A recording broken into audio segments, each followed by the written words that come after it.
সামাজিক যোগাযোগ মাধ্যম ফেসবুকের মাধ্যমে মানুষের পাশে দাঁড়ালো সিরাজগঞ্জের শাহজাদপুরের একদল তরুণ সমাজকর্মী। প্রতি বছরের মতো এবারও পবিত্র ঈদ উল ফিতর উপলক্ষে ফেসবুক বন্ধুদের কাছ থেকে সংগৃহীত অর্থ দিয়ে তারা হাসি ফুটিয়েছেন ৩ শতাধিক অসহায় ও দরিদ্র মানুষের মুখে। সিরাজগঞ্জের বেলকুচি উপজেলার সোহাগপুর পাইলট বালিকা উচ্চ বিদ্যালয় মাঠ, যেখানে সোমবার সকাল থেকেই জেলার বিভিন্ন স্থান থেকে আসে বিভিন্ন বয়সের অসহায় ও দরিদ্র নারী পুরুষ, যাদের কাছে ঈদের আনন্দ মানেই এক অনিশ্চয়তা। কিন্তু তাদের পাশে এসে দাঁড়িয়েছেন মামুন বিশ্বাস নামের এক তরুণের নেতৃত্বে একদল তরুণ। ফেসবুক পেজে একটি পোস্টের মাধ্যমে অসহায় মানুষের ঈদ রাঙাতে অর্থ সহায়তার আহ্বান জানান মামুন। সেই আহ্বানে সাড়া দিয়ে অগণিত মানুষ সহায়তা পাঠিয়েছেন। সংগৃহীত সেই টাকা দিয়ে কেনা হয়েছে চাল, ডাল, তেল, চিনি, সেমাই, দুধ সহ 16 পদের খাদ্য সামগ্রী। আর এই ঈদ উপহার পেয়ে খুশি অসহায় মানুষেরা। ঈদে বাজার যাওয়া লাগবে সবই মামুন ভাই দিয়েছে।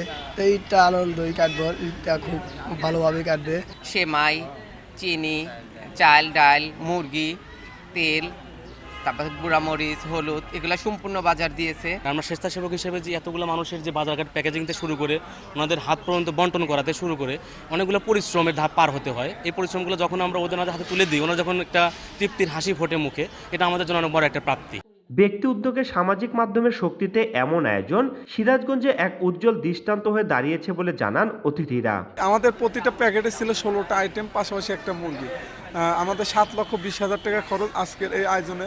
আমরা চেষ্টা করেছি সেই মানুষগুলোর কাছে পৌঁছানো যারা অনেক সময় না খেয়ে রোজা থাকে, ঈদের দিন সেমাই কেনা হয় না। তো ধন্যবাদ এবং কৃতজ্ঞতা সেই মানুষদের যারা দেশ এবং দেশের বাইরে থেকে আর্থিক সহযোগিতা করেছেন। আমরা চেষ্টা করেছি এই মানুষগুলোর মুখে একটু হাসি ফোটানোর। এবং সবচেয়ে ভালো কি যে প্রযুক্তির ব্যবহারটা কেমন হতে পারে, ইতিবাচক এবং নেতিবাচক। ইতিবাচকভাবে এরকম যদি প্রোগ্রাম করি আমরা, তাহলে এই তথ্য এবং প্রযুক্তির যে অবাধ ব্যবহার, সে ব্যবহারে লোক আরও উদ্বুদ্ধ হয়ে অনুপ্রাণিত হয়ে এরকম সমাজ উন্নয়নের জন্য, সমাজকে পরিবর্তনের জন্য কাজ করা সম্ভব বলে আমি মনে করি। ফেসবুক থেকে সংগৃহীত হয় মোট 7,20,000 টাকা, যা দিয়ে 350 জন মানুষের মধ্যে খাদ্য সামগ্রী দেয়া হয়। রিঙ্কু কুণ্ডু, সময় সংবাদ, সিরাজগঞ্জ।